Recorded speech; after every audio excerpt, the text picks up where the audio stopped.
Oh my goodness. Hi. Hi, everyone. Hello.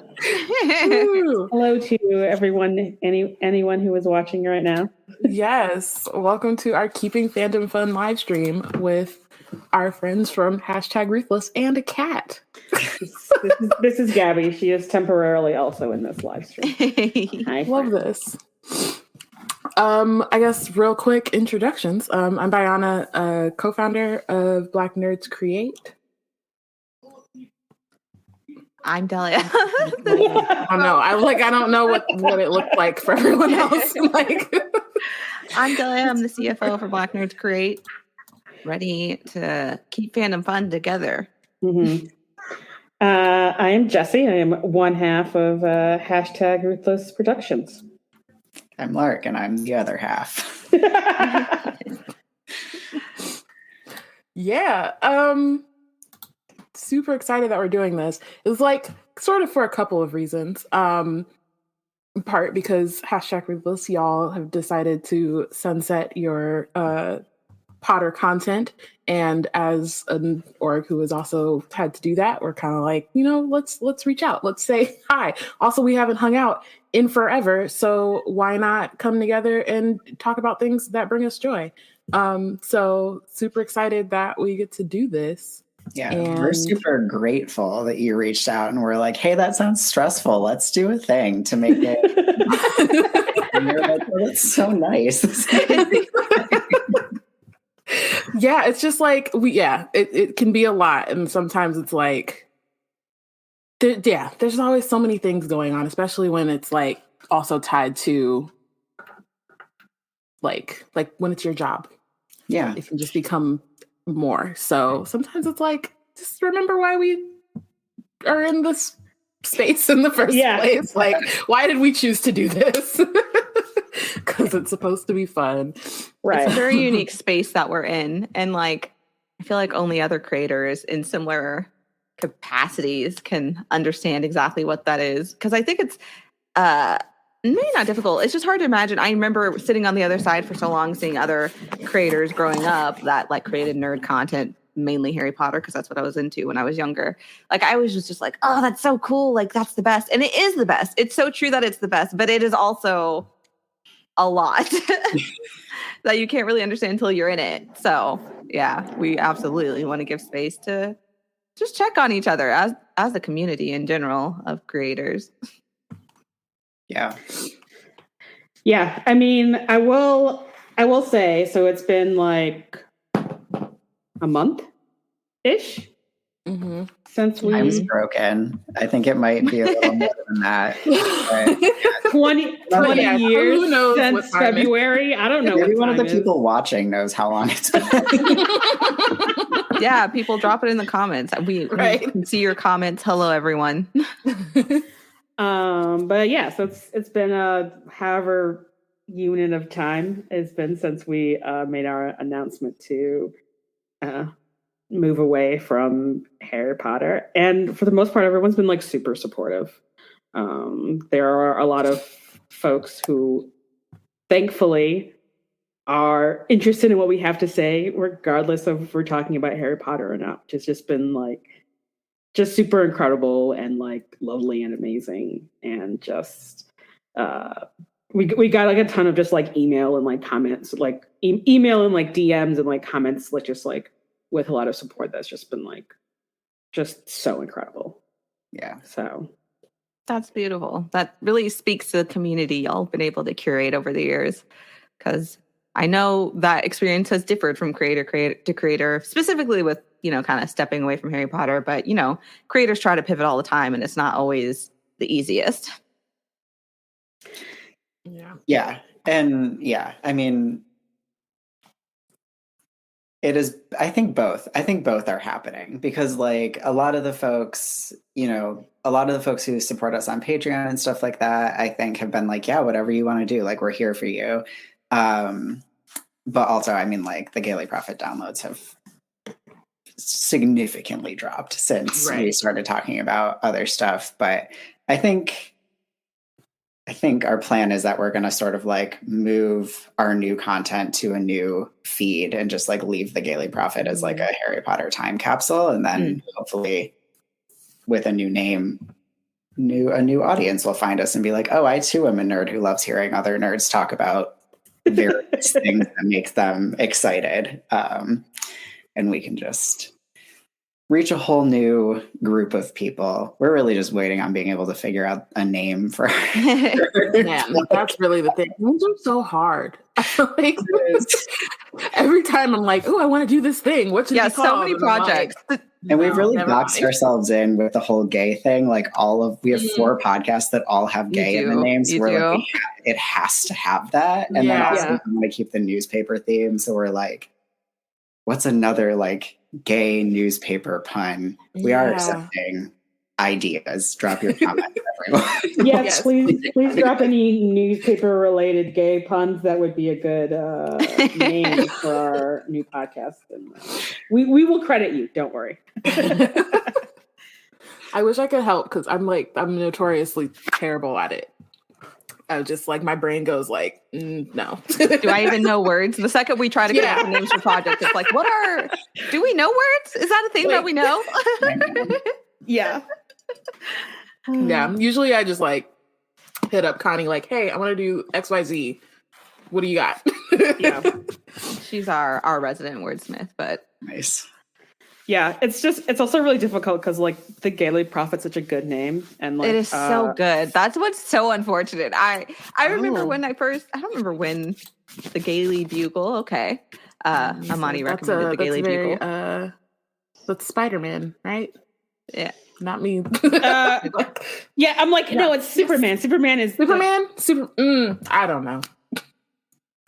Wow, I should know this. Fandom fun. Wow. I know nothing about like superhero things, but I want to say that the Superman one is the Herald. Is that true? All right. I also am not out here with superhero stuff, so I don't know. You know what's great? It also doesn't matter. No. What's great is Google. It's Google. Yep. The Daily Planet is it's Spider-Man. There you go. Could be the Gaily Planet, which also like gives the vibes of like this is like our universe we exist in. Interesting. I feel like the Gaily Planet also sounds a little bit like Captain Planet. It does a little bit. Also very gay, so yeah. I mean, as someone who watched the OG Captain Planet cartoons, show is deeply weird, and also I'm sure contributed to me being gay. So yeah, gay people love the environment. I don't know. By your rainbow powers combined. Oh my god! Shout out to the chat, really coming through. The Gaily Times. It's a good one. I love it. Y'all keep them coming, and we'll call them out as we see them. Yeah. By the end of this, we'll have options. Yeah, options. You can run a poll. Yeah. Yeah. Content.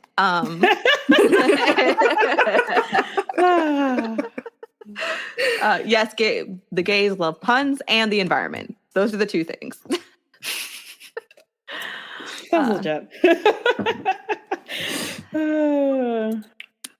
So we're moving away from Harry Potter. Sorry to that boy. It is what it is. It's not his fault, but that's the way the cookie crumbles sometimes, you know? Oh my god. Yep. How the pumpkin pasty crumbles. Anyways, sorry, I apologize for that. No, I don't think you should. That's I would like to talk about what media we're currently into because I want to talk about fandom that is fun. Like, yes, you can talk about it from like a content perspective if we want, like things we're working on. But like, I also think a key point of keeping fandom fun is also keeping some fandom for yourself. Like, not all fandom needs to be content. So I think that'll be fun to talk about too. Yeah, I think for me and like we both have to like have things that like aren't going to become podcasts. Yeah, we did one Doctor Who episode, and we're like very clear in the episode, like this is probably the only Doctor Who episode that we're going to do because this is my emotional support show, and like it can't become work. And then so many people were like, "But what if you did a whole Doctor Who podcast?" And I was like, "I cannot be more clear." Stop it. I could talk forever about it, but that's because I watch it every time I'm sad. Like I cannot do this. Yeah. Yeah, very much. maybe we'll do like a reaction episode once the new season with the new Doctor drops. Because speaking of things that we're excited about, I need to catch up. Bayana's behind. I'm behind, but I'm not as behind as you would think because, like, you know, Doctor Who comes out once every like 2 years. So real. I'm maybe like 8 episodes behind, but it feels like so much because it's been like 3 years since I've watched it. I'm like 2 whole Doctors behind, so I'm like way. But that's even. I'm gonna have to like mainline it this summer, or I'm just like, all right, that's what. Like that's a exactly schedule, what I'm like a watch schedule for myself, where every day get up, eat breakfast, watch episode 2. I can make it through. Yeah, I'm like, I feel like because it's been so long, I'm like, I need to get back into it. I feel like I can't just jump into where I left off, and like, so I'm trying to every summer, like I like help take care of my little sister, and she's like 10, she'll be 11 this summer, and every summer the last couple of years I've been like introducing her to a new nerdy thing, and so this year I really want it to be Doctor Who so that I can like have a reason to like push to start from the beginning and like get through it before all the stuff comes out, but we'll see. I feel like 10 or 11 is like a good age to get into Doctor Who. I think she'll be like, she's seen like random episodes like when I was like actively watching it, and so she was into it, and she's you know, a product of the things that I show her, so I know she'll like it. You're like shaping the future. Yeah, literally. Yeah, I vacillate. Things I'm currently into, I don't change much. I'm a very consistent and loyal person for the most part. I am reading the Kyoshi series right now, which is so good. I highly, highly recommend. But I love Avatar: The Last Airbender, and I have this problem of managing myself in that I so badly just I don't want to produce a podcast. That's too much. But like if somebody wanted to produce a podcast and they were like, hey, I need a co-host on this Avatar: The Last Airbender podcast, I want to so badly, but it conflicts with my personal, like, but you should have things that are just your fandom to be your fandom. But I just want to, it's so hard that drive to, I want to just shout about it though. Same. Yep. We do that every, like, all of our content meetings are like, should we do something Avatar? No. It's fine. We'll leave it. I'm like worried about my ability to like just be a fan when season 2 of Our Flag Means Death comes out. Because I'm like, we already have stated that it's going to be at least a month between when it airs and when we start talking about it for the podcast so that we have time to just be fans. But I'm like, am I going to be thinking about this as work from like jump? I'm trying. I don't know if anyone has tips on how to like turn that part of your brain off when consuming work related media, because I just want to feel the same way that I felt about season 1 when season 2 comes out. I will say that is, I feel for y'all very much, because watching Our Flag Means Death, that first season, was truly one of the first like true pure fandom experiences I'd felt in a long time. Like it was just this thing that took my whole being, and I was obsessed. I loved it. It was just so pure. And so I don't know. I also don't know how to balance that. I don't make content around Our Flag Means Death, but I have that issue in other areas. So I also, if anybody ever figures it out, let me know. Yeah. I mean, I know like when we did like the Rings of Power stuff, it helped me to watch the episodes twice. So like I would watch it the first time and it was like just to like get the reactions out and to be into it. And then like the second time would be for like when we were live tweeting or then doing our like after show thing.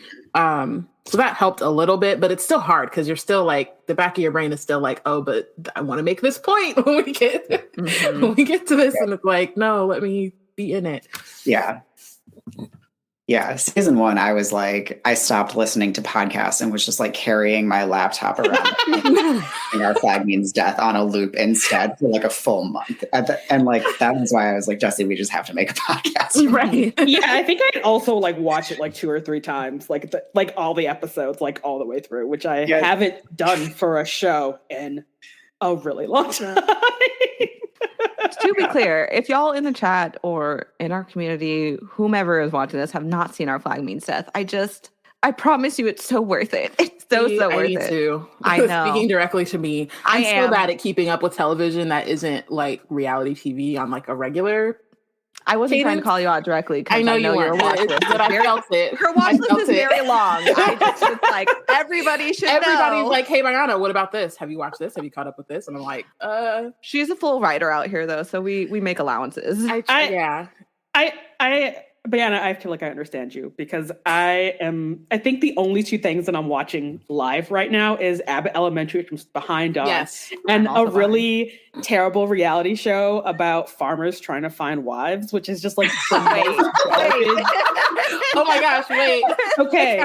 No, it's say more. Okay, it's called Farmer Wants a Wife, and it's like what channel is it on? Or streaming service? Hulu?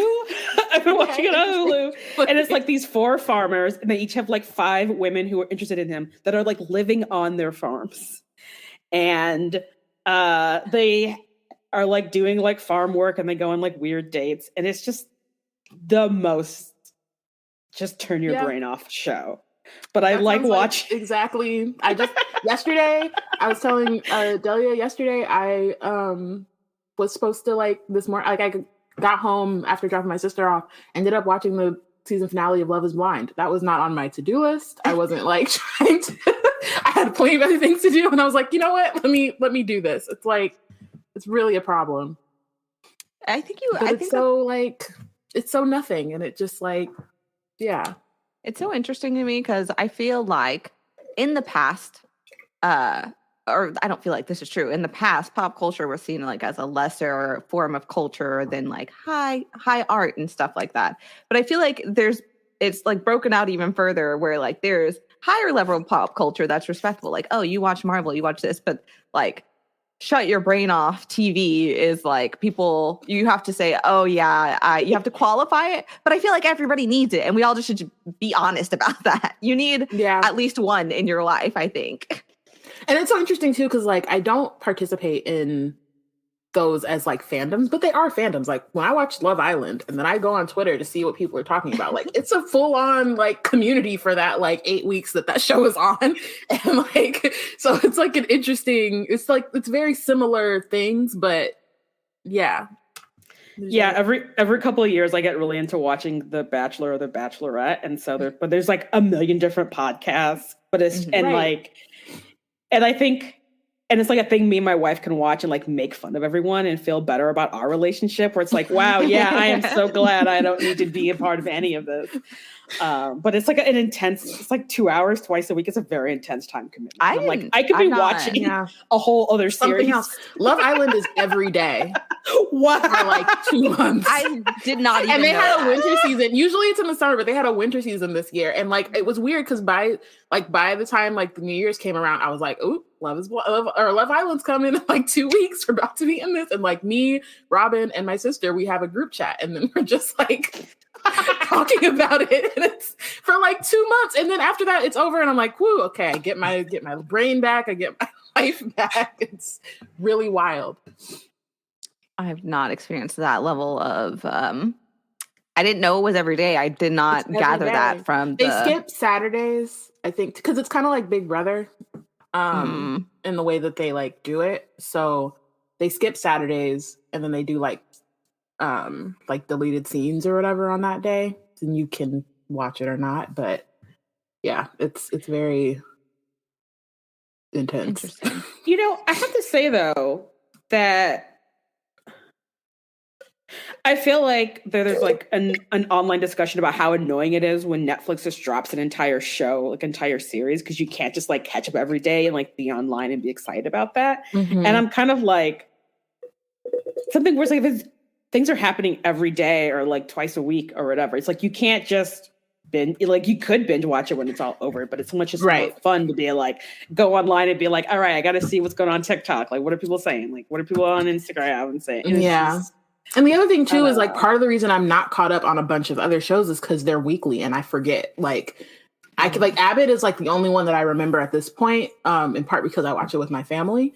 But like the rest of it, I'm like, oh, I could watch the first episode of whatever, and then a month will pass before I remember that that's a show that exists. So like if it's every day, but like not for like having the like time limit of like that amount of time, like I'm like, cool, but it being every day helps because I'm like, oh yeah, it's happening right now. And yeah.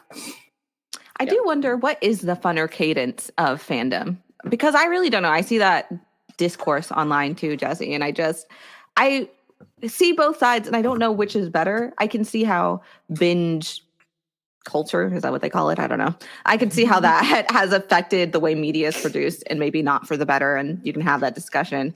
But at the same time, I'm like, there is something, whether it's good or bad, about, you know, we all watch the big episode and then we all go on Twitter and everybody's freaking out about it. But also, that's not to say that something is necessarily good, because I think of Game of Thrones and I think of how that kind of crashed and burned. And was that better in real time? Was it? I don't know. That gave me serious like psychic damage. Like I think the way that Supernatural fans feel probably is the way that I feel about Game of Thrones, where I'm like gonna be like in my 90s and like still angry about it. But I think also part of the disappointment was still that, like, for me at least, I love the excitement of being like, all right, so there's episodes are happening weekly, or it's like, you know, waiting to the next season and being like people like speculating, getting excited and like talking about like theories on like what's happening or like character development. Like I love all of that stuff. And so I think sometimes for like things like on Netflix where it's just like, here's the whole season. And it's like, I haven't even had time to like speculate between the episode and the next, like what's going on. It's just like all the spoilers are here. And I'm like, I have to watch it real quick then too. I think I like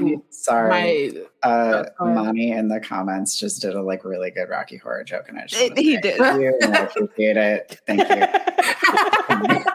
He said, I just see it. He says both have pros and cons. If a show is good, I love week to week because it builds. But if that plane doesn't land, whoo, child. But I'm a mess goblin, so I love the anticipation. Excellent. 100 emoji. 1 emoji, whatever that number is. Yeah. I feel like I end up like leaning towards binging, but again, because weekly I forget, and like sometimes I just wait. I'm like, I'm gonna have to wait till the whole show's out and then just watch it. But I've also gotten really good at avoiding spoilers in this way. Like that's the other thing that is, I really know how to like dodge something. Like I didn't watch Wakanda Forever till the end of this past February, and I dodged pretty much every spoiler, and I love that for me. I also love it because Jesse won't let me. Wait, I've been too sad, and so I'm on a not allowed to watch it until I'm not so sad. I agree. That I second that. Waiting until Jesse gives me the go ahead, and then I trust Jesse's judgment. I would agree. Yeah. I second that opinion. Yeah. I feel like I do kind of, as we're talking about it, I'm like, there is something about week to week. I do miss week to week shows because sometimes I don't have time and then catching up, but it gets my interest peaked more, and I'm more likely to jump into a show that otherwise I wouldn't have, because there's been a lot of big shows that come out on Netflix that I assume they drop the whole seasons or parts of seasons all together. And that makes the fandom cycle so quick that by the time my interest is even peaked, it's already gone and over. And I'm like, well, I guess it's fine. I don't need to watch that, I suppose. Like, it's so strange. This is going to sound really bizarre to people. And I feel like an imposter a little bit, but everybody knows that I love K-dramas. I do, like, sincerely love K-dramas. I have not seen Squid Game to this day.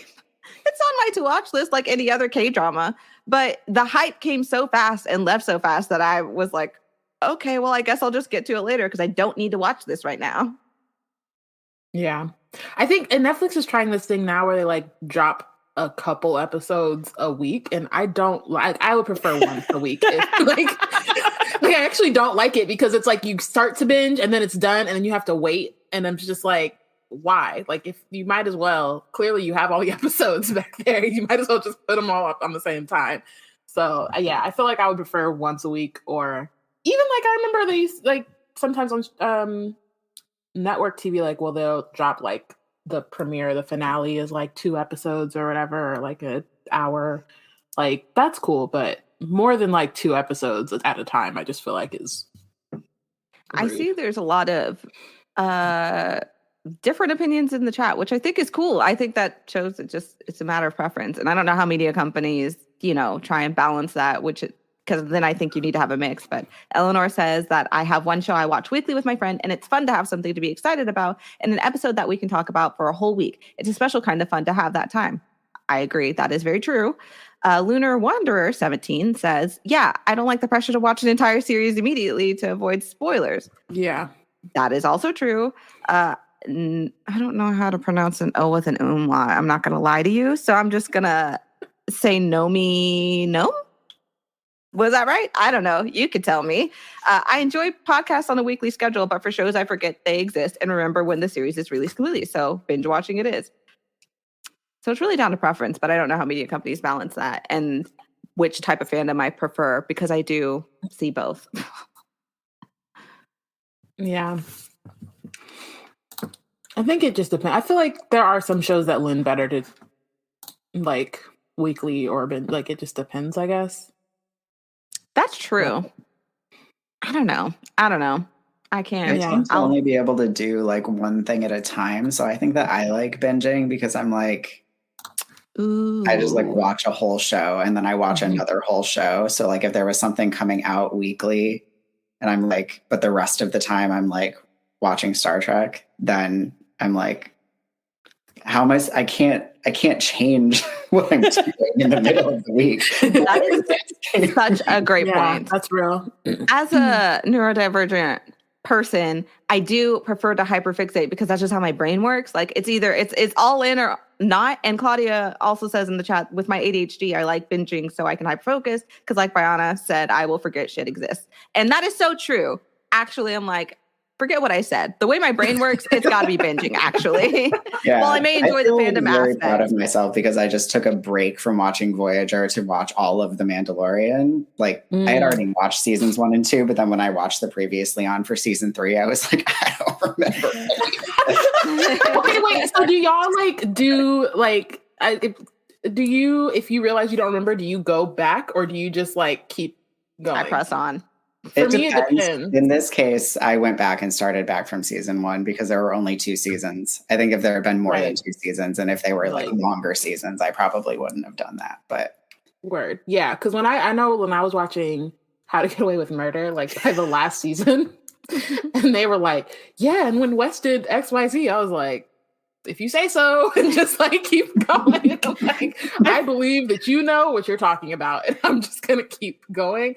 And like I do that with books sometimes too, but it depends. Like if I haven't read a book in like 2 years and then the sequel comes out, depending on where my headspace is, I'm either like, you know what?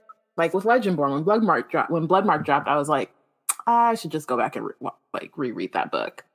And then other times I'm like, you know what? I'm just going to go on this ride and y'all are going to remind me of things.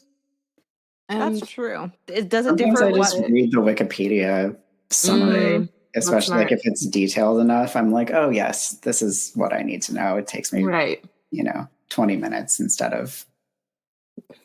Yeah, I'm wondering, does it differ for the media or fandom in particular? Because that's true. I won't double back for a show.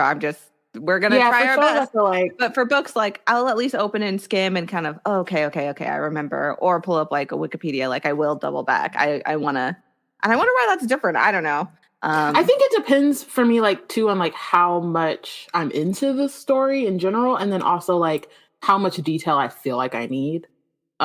Because there have been some books where I'm just like, I'm just gonna read it and we're just gonna see what happens. And other times I'm like, no, I actually want that information because I know it's good. They're gonna call back to it in a specific way, and I want to like get that like moment. You know what I mean when it happens. Yeah, but if it's a fan, like especially with fantasy books, but just like a world that you really like existing in. I also really like the experience of being like, it's a whole new book, but I can spend 3 books in this world if I start exactly. book 1 before I read book 3, Mm-hmm.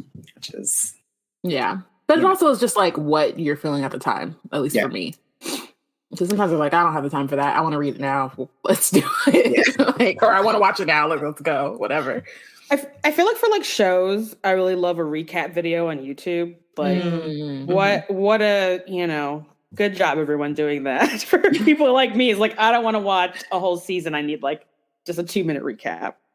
I think for books a lot of the time, but especially like for sci-fi and fantasy, I feel like I reread a lot of books that I like, so I will just reread the book if it's been long enough since my last reread that I don't remember what's happening.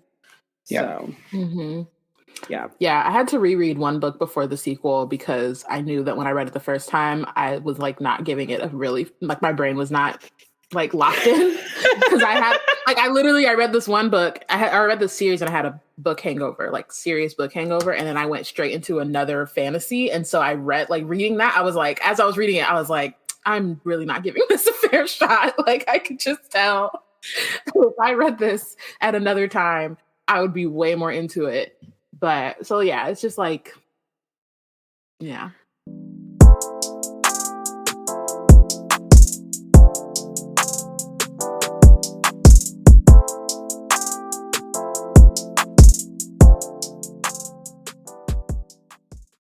As you know, BNC is a collective of nerds. While we can only make so much content in a year, we still have so many shows, books, games, and other media we want to discuss. That's where our fandom functions come in. Once a month, members of the collective come together to discuss a fun, nerdy topic with our BNC baddies. Want to hang out with us and talk about topics spanning from Star Trek to anime? Support us on Patreon at any tier by going to patreon.com/blacknerdscreate, and you can get access to our fandom functions. Winter, a time filled with outdoor fun and games. Until a pipe freezes and bursts. Don't let winter weather burst your pipes. Mow & Flow monitors your home's water and shuts it off automatically.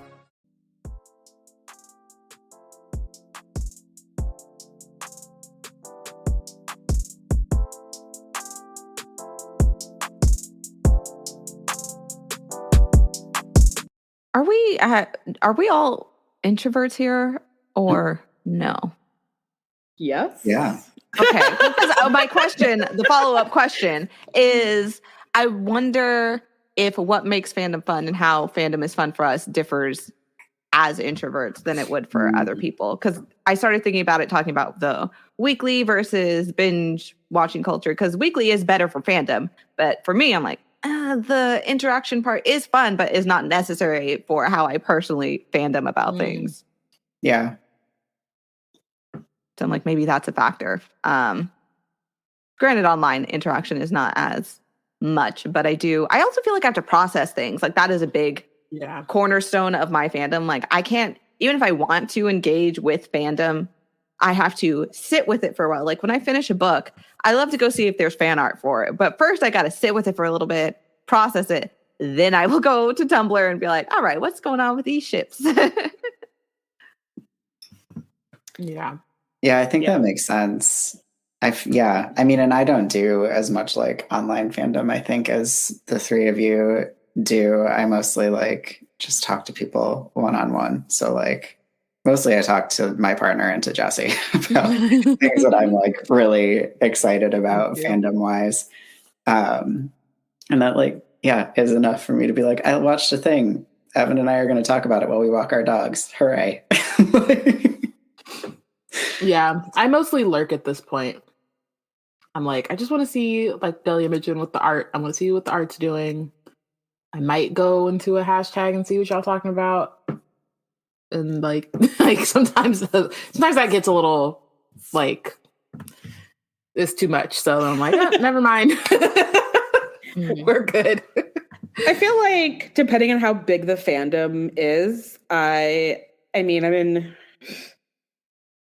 besides our Patreon Discord, I think I'm in like maybe like a dozen Discords that are, and I think besides ours and the Black Nerds Create, all of them are for specific fandoms. And then I'm just like, I'm hyper focused on this one. I gotta go and join a Discord. I gotta look all the TikToks. I gotta read AO3 until my eyeballs dry up, and then it's just like I feel like I don't have self-control where I'm like, I need to just be guzzling it into my body.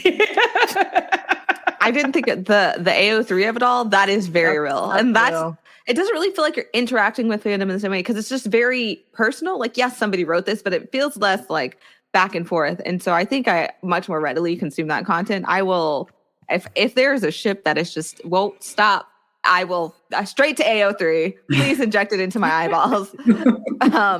I very much appreciate. Eleanor's an extrovert, and they said, I'm more of an extrovert with friends, so I love having my little fandom bubbles. And I think that's valid. Yeah.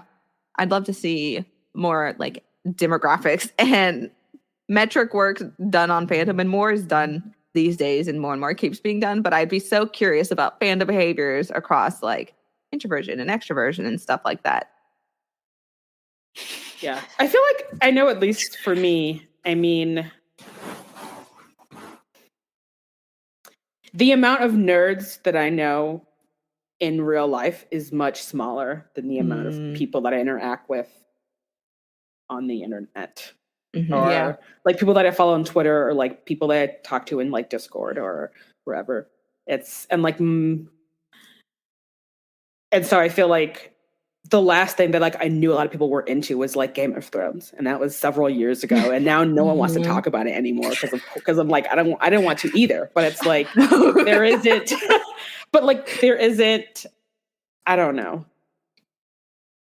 I'm not a kind of person to like not watch a thing because everyone is watching it per se. So, but it's like there just isn't, you know. There just, I guess, I don't know, the same amount of people who are like just like watching, I don't know, The Last of Us or whatever, or whatever other big thing there is to talk about. So it's, I feel like I'll still like engage in fandom with it because I'm just like, my in IRL experience is sort of like this weird thing. Don't you want to talk about this for the next 5 hours? No? Oh, okay. Well. That's very true. I don't actually have a lot of IRL people. My dad is a big nerd, but we nerd in different ways. So we're almost never aligned on what we're nerding out about, except for, speaking of media I'm currently into, May 12th, don't check for me. I will be playing Legend of Zelda Breath of the Wild 2, Tears of the Kingdom. Like, that's where I will be. I will be on my Switch. Don't look for me. When does that drop? Because I don't have a Switch, but I know that is like... May 12th. Oh, that's soon. It's very soon. Like a month from now. And like I don't need a Switch. I don't have time to play video games, but I'm like, oh, but Breath of the Wild looks so cool. It's so good. And that's like one of the only IRL things my dad and I like, and Lord of the Rings. But other than that, all my fandom does have to happen online if I'm gonna fandom. But that does make it difficult to keep it fun, I would say, because there's also the bad online. Yeah. Yeah, my dad and I are like, well, speaking of like how I'm not caught up on Doctor Who, I'm like way behind on Star Wars, so he's like very disappointed in me. So he'll just be like, Mandalorian dropped, so I'm like, yeah. Or whatever. He's always like, he sat me down. I did not watch Clone Wars. He's been watching it from like the beginning. He literally, one time I work at his house. He sat me down and was like, "You're gonna watch the final 4 episodes." He's like, "You don't even need to watch the rest of it. We're about to watch the final 4 episodes of this." And I'm like, "All right." Let's go. Was it good? Yeah, it was good. It was great. But I was like, and I'm like, I do want to watch it, but it's like 7 seasons. And and it's a lot. And it's not that I won't do it. It's just that it's gonna take some time. So yeah. Well, speaking of well, I guess we talked about like current fandoms. Well, before we get to the other parts, what is something you're looking forward to? Our Flag Means Us season 2, clearly. Hello, if you're not on it, get on it.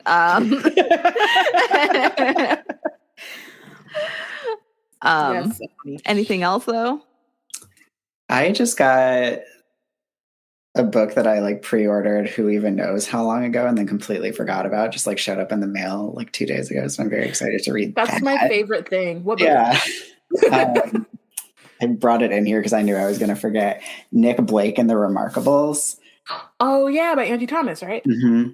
Yeah, I like saw a thing on TikTok about it from the author. I was like, that sounds exactly like my kind of thing, and immediately pre-ordered it. And then it just like was on my porch, and I was like, God, I can't wait to read this. But first, I have to read. Amania says that's the best feeling. No better gift past you can give is a book that you pre-ordered. Pre-orders are like, I actually have been thinking because I think pre-orders coming like next week. I'm like, I need to do some more because it's just such a nice feeling. Yeah, it's also really fun when you do it. Like, I love a real book, but when you do it on like an ebook and then it's just like there, like I don't know. I get like an email that something has shipped, and I'm like, oh, I wonder what that will be. But like with your Kindle, you just open it and suddenly there's a new book there. Oh my God, I love that. This happened to me recently. So a couple of months ago, me and my wife were like going on vacation. So I was like, I usually just have like library books in my e-reader.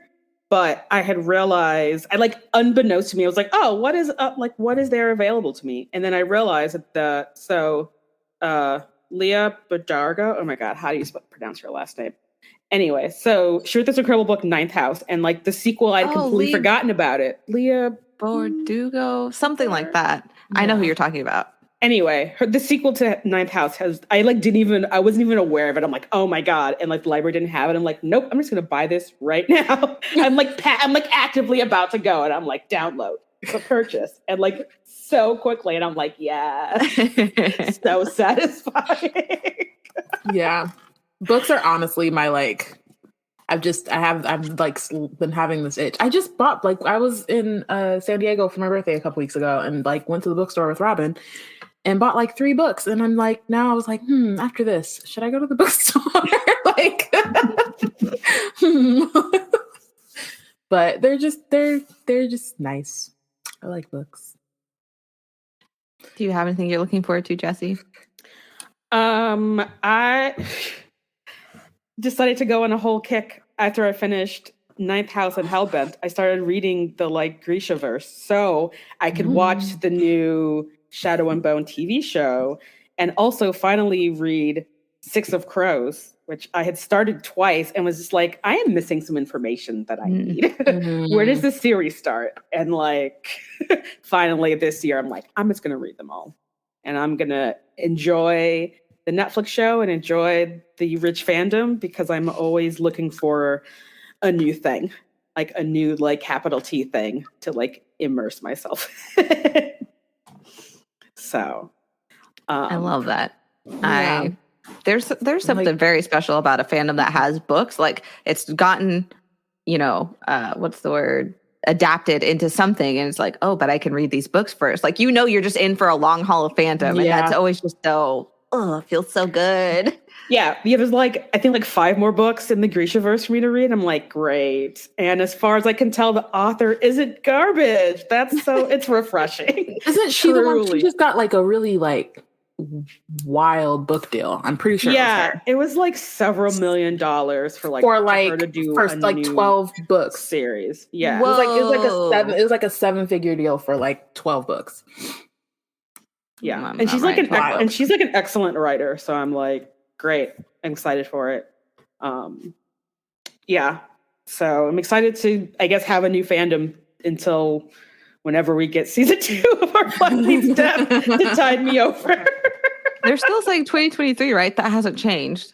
It hasn't changed, Okay. but I'm like, we're solidly in 2023. Hello. They're going through this whole like merger thing, and I know. Can only imagine that's what's coming up the works. And the new CEO is like a wet napkin, so I'm just like a lot of frustration with that. Too. All of that news coming from over there is just it's concerning really and confusing. Like hot garbage.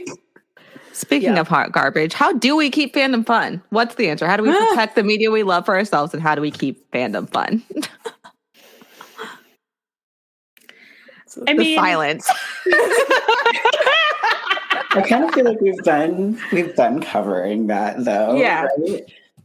It's like different ways, I guess. Yeah. You like step back when you need to step back. I think that's the answer. Yeah, and like connecting with other people about it, but not just other people. I think keeping things that are just for us. Yeah, and like sometimes just like I think also connecting with people specifically who share your same values, which is sometimes hard, especially in a smaller fandom where there's just not as many people in it. Sometimes there is no space and you're like, I guess I got to create the space, and that's a decision you have to make. But I think that specifically, because I know so many people, we get a lot of people coming into our community, into BNC, who even still in 2023 have not experienced like Black fandom space, like a safe Black fandom space who, you know, honors like all intersections of marginalization, like all these things. And that's wild to me, because it's still the entrance for so many is to just jump into like generic fandom, which is not, it can be fun. It could be a wild ride, but not what I would recommend as far as, you know, keeping yourself safe and healthy in fandom if you choose to engage beyond taking in the media. Yeah. I think it can be hard sometimes because I think there are a lot of fandoms that are still like overwhelmingly white, even though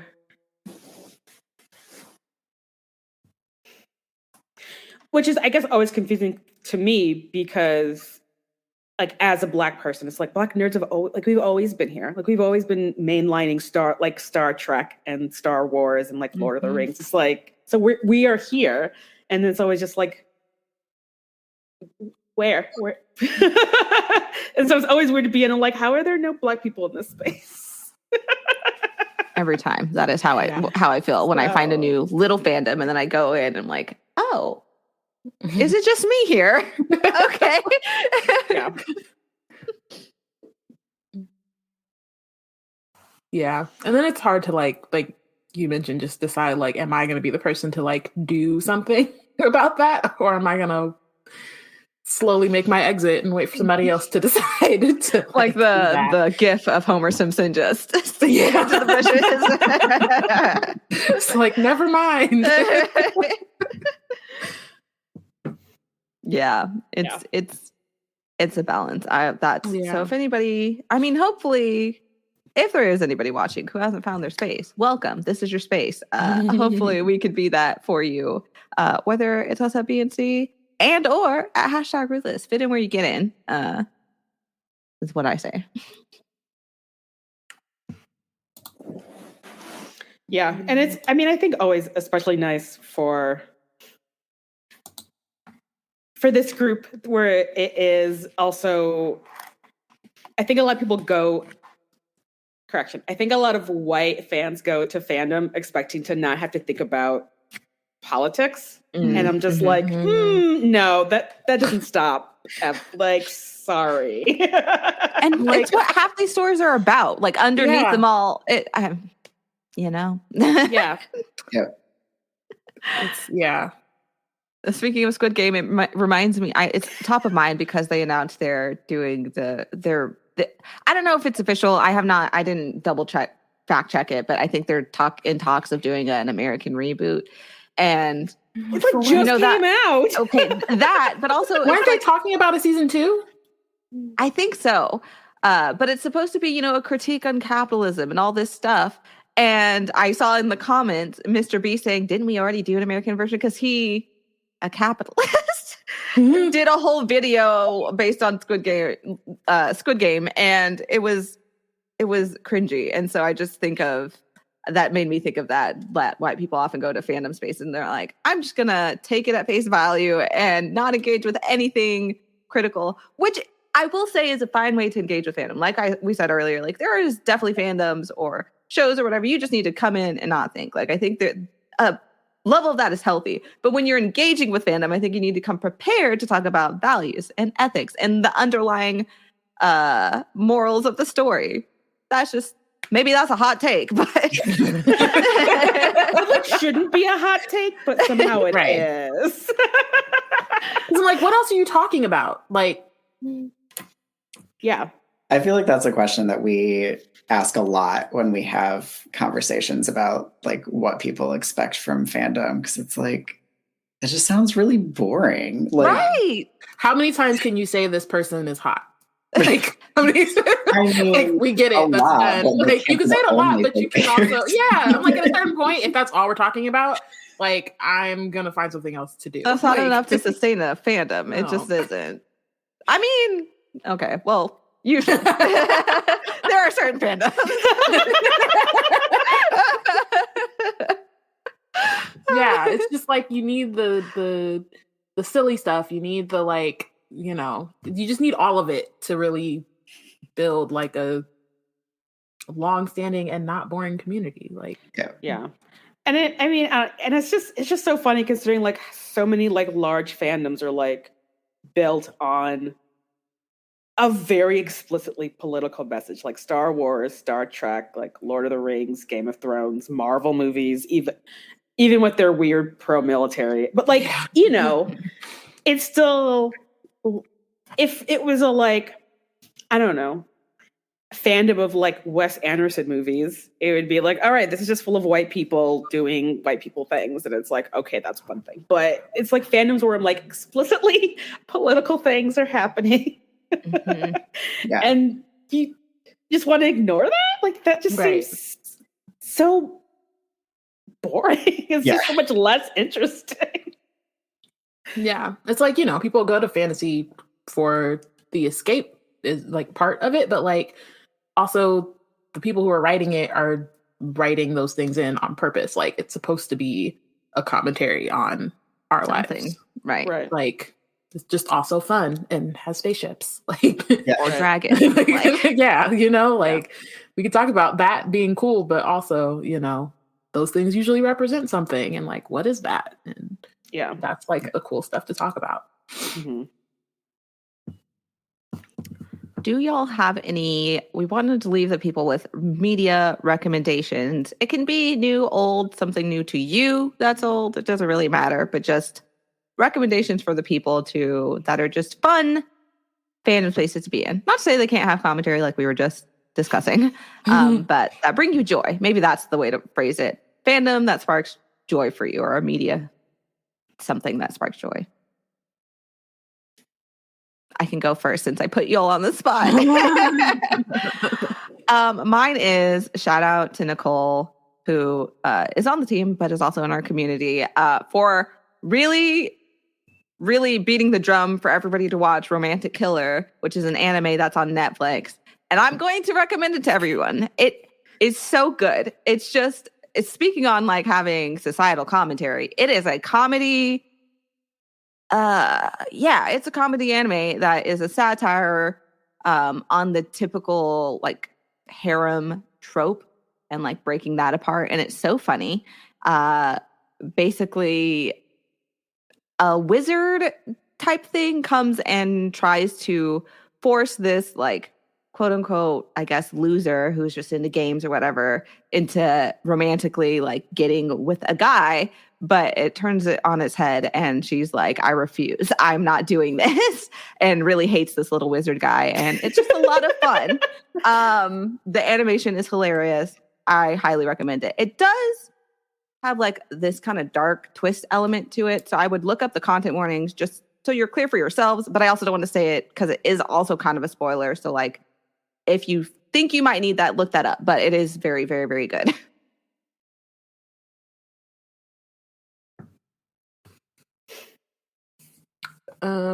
I can go. We mentioned it before, but Abbott Elementary is a delight.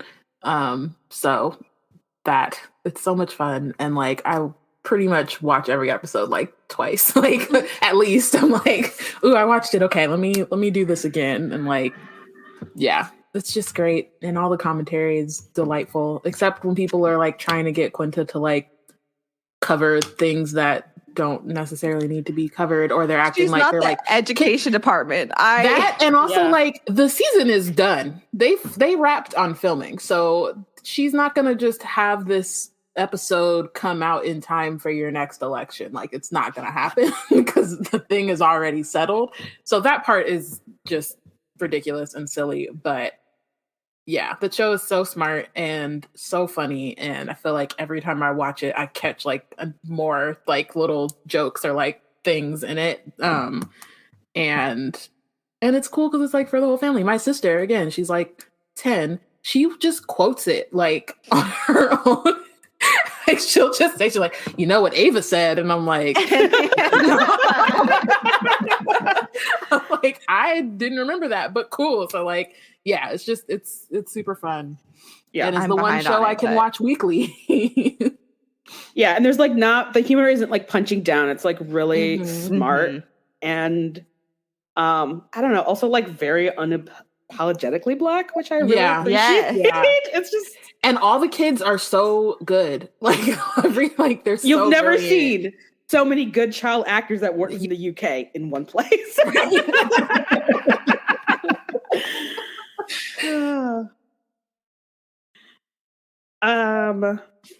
Yeah, I feel like besides Abbott Elementary and the Grishaverse, those are literally the only two new things that I am engaging with at the moment. I have not finished the series to recommend it, but so far, so good, I think. So, yeah. Oh my gosh, Claudia, sorry, real quick. It said, I started Wizard Team at the end of 2020, so it's wild to me that Ami is that age when she's obviously still like 5. That is so relatable because I super, yeah. Again, what is time? Truly. She's so tall and like her feet, like we have the same shoe size now almost, and like it's very like disgusting, but she's great. We literally started Wizard Team and she was 3. So now it's like, yeah, she's going to be in middle school next year. It's a whole thing. It's wild. I just spent last weekend, I FaceTime for like 2 hours with this kid that I used to nanny starting when she was a year and a half old, who was going to college in the fall, which I'm like, I was an adult when I started. Just like is rough. I will use that though, I guess, because I did spend like 10 minutes being like, you have to watch Birds of Prey and like text me when you so maybe even though that's old, that will be my recommendation to anyone who hasn't watched it yet, because what a joy. Just what a joy. That movie is the best.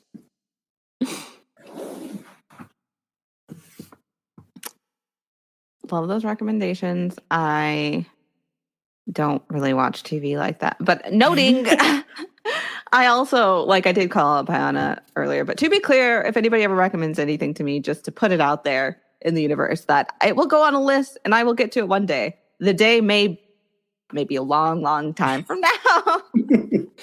But it's on the list.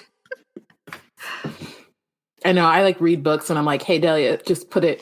just put, I know it'll take a minute, but you need to read this. I do have the list. And they are on. I do have some holds at the library. So one of these days. Gotta stop recommending bangers. I guess we should also say Legendborn as a recommendation. Ooh, great point. Yeah. If you are like, I'm not really a TV show person, a book recommendation, the Legendborn cycle series. It's so good. It's just so good. I don't know what else to tell you. Just read it. I don't know. I literally. Get your life together. It's kind of like our flag means death. I'm like, you just got to get it together. I don't know what to tell you. I feel like it's on my list, and I'm like, it's so good. It's kind of like not annoying, but like you just like reading it and you're like, dang, like you got me kind of situation. That's how it felt. When I read the first book, I was like, dang, all right. I love that. I'm in it. I'm in here. Yeah, it's definitely one of those. So highly recommend. There's your bonus recommendation, everyone. So what's coming up next for you all? What's in the works? Well, we do know, reminder to the chat, that we are trying to name their next project. The requirements are that it be a gay pun and a newspaper pun. So, but what else? We're about to do we're about to do a 6-part like episode run about the His Dark Materials books. Ooh. But we have some like special summer programming planned, so we're actually going to do like 4 on the first 2 books, and then we'll have to come back to book 3 in the fall. But we have not yet finished everything. We can't reveal yet what our summer programming is, but it's going to be really gay, and everyone should be very excited. Yeah, I am so excited. We're really clever, and it's going to be really fun and funny. So, Ooh, I'm excited to see. Yeah, I'm like, ooh. We love hints and teases. Emojis. Oh, speaking of, I heard you love teases, reminds me of, our flag means death aside, since I have people who've seen it in my periphery. Did you see Vico Ortiz post a little teaser today? No. I'm not on TikTok. I think they also posted it to TikTok, but on Instagram, a reel of them practicing like knife fighting. It's a good time. It's a good time. Y'all should go look at that. I do follow them on TikTok, so it'll probably. Yeah, you'll see it then. Yeah, someone should just leak a trailer for us or something. Truly, because I was sitting here like, okay, so there will be knife fighting. Right? It's going to be good. Okay.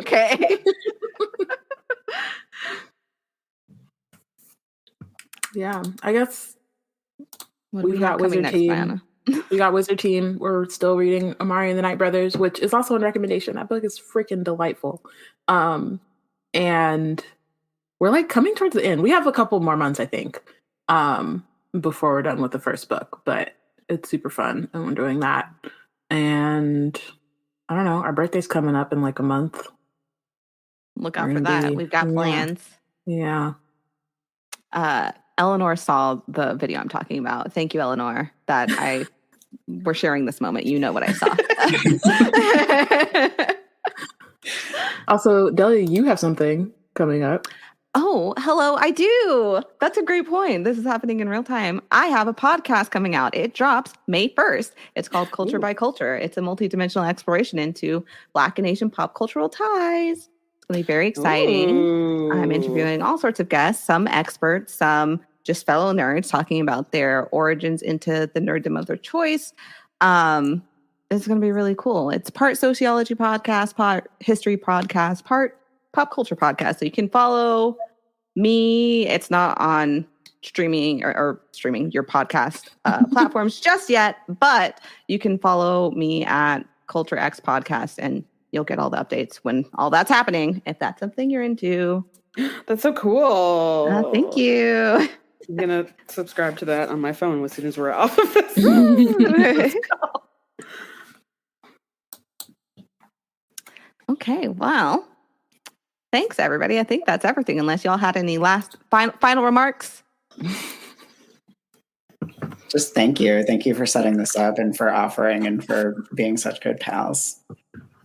Of course, we love you guys. And we want, please, everybody, go I presume, I feel like our audiences overlap so much. I'm going to presume that if you're following us, you're following them. But if you're not, please do. You can follow #Ruthless on IG at #RuthlessPods. Apparently they got lots going on, lots coming up this summer. So keep an eye out. Likewise, I assume if you're here, you follow us. But in case you don't, you can follow BNC on Twitter at Black Nerds Create, at least for now. The likelihood changes all the time. That's at BLK Nerds Create, because also Twitter has limits. Another reason to. And on IG and Tumblr at Black Nerds Create, just spelled normal. And yeah, this was so much fun. Thank you so much. I see everybody in the chat sending love. Love it, love it, love it. Thank you all so much. Yeah, this was excellent. And I don't know, give me a call if y'all ever do the Avatar: The Last Airbender. Absolutely. Yes. If we finally get over the every meeting, it's like it's so close. We're like, should we? So it's probably a matter of time, but we will see. Perfect. All right. Thank you, Until everybody. next time, everyone. Bye. Bye. Bye.